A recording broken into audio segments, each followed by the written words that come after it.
Hello, since our discussion has been dragged into infinite cardinalities, I wanted also to share this quite interesting question with you. So, sometime during my undergrad, I asked the following question. Suppose we have a totally ordered, with respect to the inclusion relation, a totally ordered class of family of subsets of some universal set. Being totally ordered simply means that for any pair of them, one of them includes the other one, with the inclusions being possibly equal. Now, we want to see if the intersection of all of these sets can be achieved by intersecting only countably many of them. Does there always exist a countable subfamily of them whose intersection gives the original intersection? Of course, this intuitively seems possible because we know AX is in the intersection and AY in the intersection, and you can always drop one of them, the smaller one, from the list. So any given pair, even in the smaller intersections, you can always drop more. And now it is natural to ask, can you drop out so many of them that you are only left with countably many of them? So the original gamma, the indexing family, the index set can be really huge, even more than uncountable. Now I will also explain my motivation for why I even thought about such a question, what I wanted to do with it, and I'll postpone that motivation for later because that, in fact, happened to give me the solution to this question. And the solution to this question is no. There is some way of choosing your family of sets for which this is not possible. I have written an article when I used to be active on this graduate student block of AMS. I have, as you see, written several articles for them, and one of the least favorable ones probably is this one: intersection of a chain of subsets. That's from November 2017. So here I state the theorem, and then I go on and present the solution.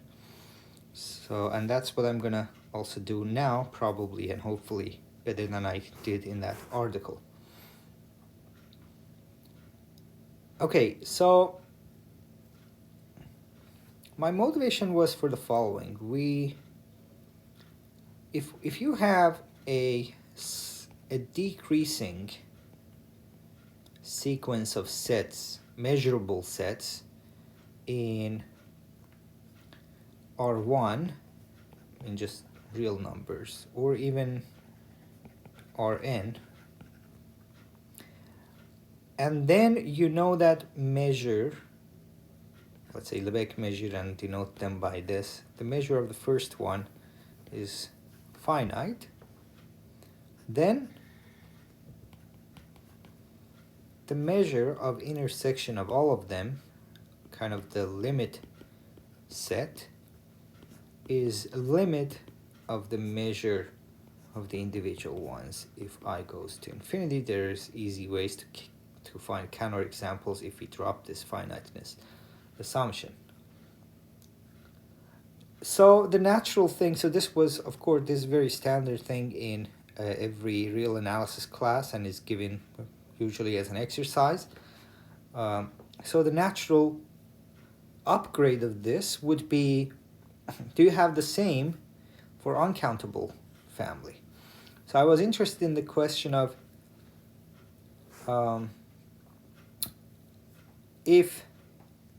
whether, so you have an arbitrary family of measurable sets, and suppose that subsets of Rn, and suppose that all of them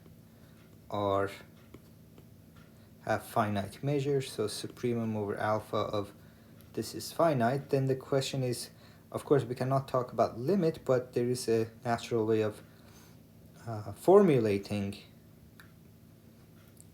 an equality and then ask whether that equality holds. So intersection of all of A alpha is a set, so whether the measure of that is the smallest of the measures of A alpha, alpha in gamma. So this would be the uncountable version of what is known to be true in the countable case. So if what I'm saying was correct, then this would be true. What happened was that I showed that this is false, from which it followed that this is not correct all the time. So how do I go about giving this solution?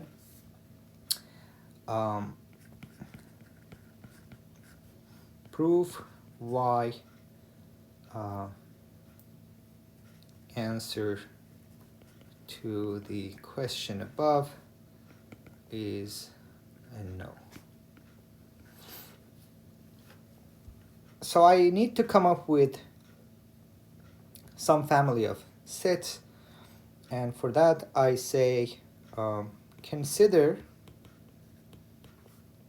the collection of all measurable, big measurable subsets of 0, 1, all measurable subsets, say E of this, with measure, Lebesgue measure of E equal to 1. So 0, 1 itself is one such thing. Removing any finite number of points is still here. Removing a countable number of points is still one of this in this collection, but of course there are more. Removing any measure 0 set, for example, will work. So this is a collection of measurable subsets, but of course this is not totally ordered. It's not the case that necessarily any pair of them, for any pair, one is included in the other. This is not the case. So to get there, we say suppose the claim of the question that you can always choose countable subcollection from a totally ordered collection was correct. So suppose the claim of the question was true, then for any, so maybe I should say that we partially, so we put a partial order, so this terminology coming from set theory, so we partially order this collection with this inclusion. So with partially order, it is not necessarily that any given pair is comparable, one is bigger than the other. Some of them are, so that's a partial ordering. So this is a collection of sets with a partial order among them. So if the claim of the question was true, then for any chain, again terminology from set theory, that is a subcollection that is totally ordered,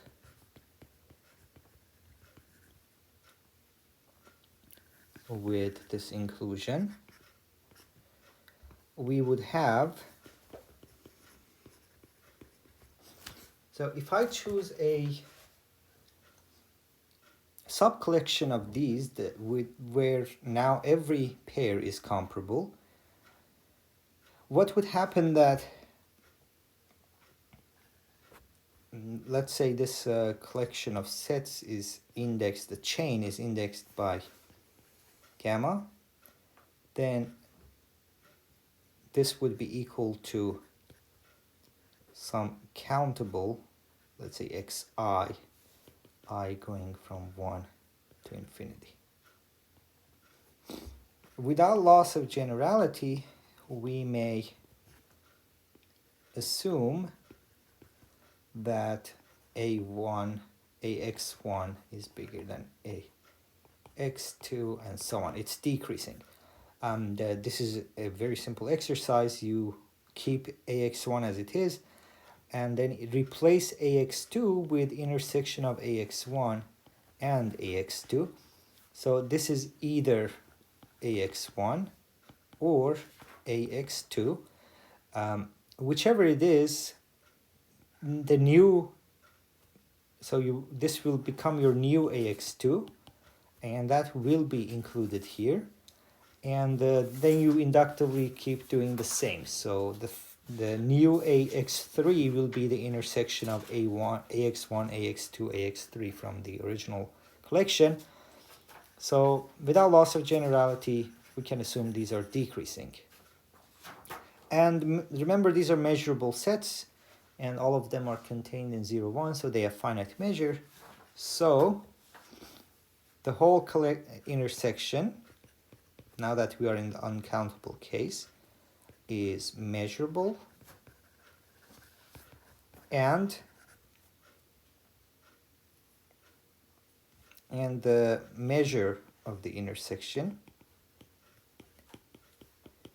is equal to limit of measure of individual ones, but each one of them has measure equal to 1. So this is limit of 1, which is 1.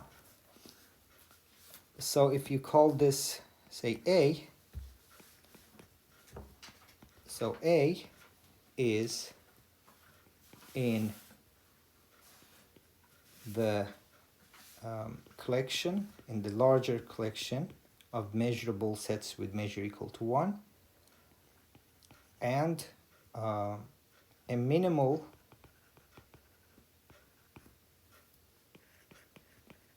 element of the chain. So what we have shown is that if you give me any chain, I can find a smallest element. Now it follows from Zorn's lemma, since every chain has a smallest element, it follows that the collection, the very original partially ordered collection, has a minimum. Not the minimum, but a minimum. So there is some element which has no, that means there exists some b with, which is measurable and with measure equal to 1, such that b is the smallest. So b is not smaller than a for any a that is in the collection. That means for any a that is measurable with measure equal to 1. Of course, this b is itself measurable, being in the collection. But this is a contradiction, but no such b can exist, because removing a single point from b will violate the minimality of b. Removing just one point will not ruin measurability. You will still have a measurable set, and the measure of the new set will still be equal to 1. So there's no way you can have a minimum element, but if you could, for every chain, move into a countable subcollection from measure theory, we know that their intersection would be a minimal element then. And then Zorn's lemma say if every chain has a minimal, then your collection has a smallest element. And that's a contradiction which started from assuming that the claim of the question was true. So this means that the claim of the question is false. So we should not be able to move into countable intersections for some choices of chains. And if you give me such a chain where you cannot move into countable intersection, that is exactly providing an example where you have a totally ordered family of sets with this property that every pair is comparable because it's a chain, and that no matter how you choose a countable subcollection, this will never be equal. Of course, this is a subset, so this will be a strict subset. So I found this question quite interesting back then, and the solution I just gave you I also found on my own, which was quite happy. Okay, so I will have just one more video about cardinalities next, and after that I can move into the binary tree, the example that triggered all this cardinality memories for me. So we will hopefully get back to our metric space world. Thanks for watching, and hope to see you soon in the next video.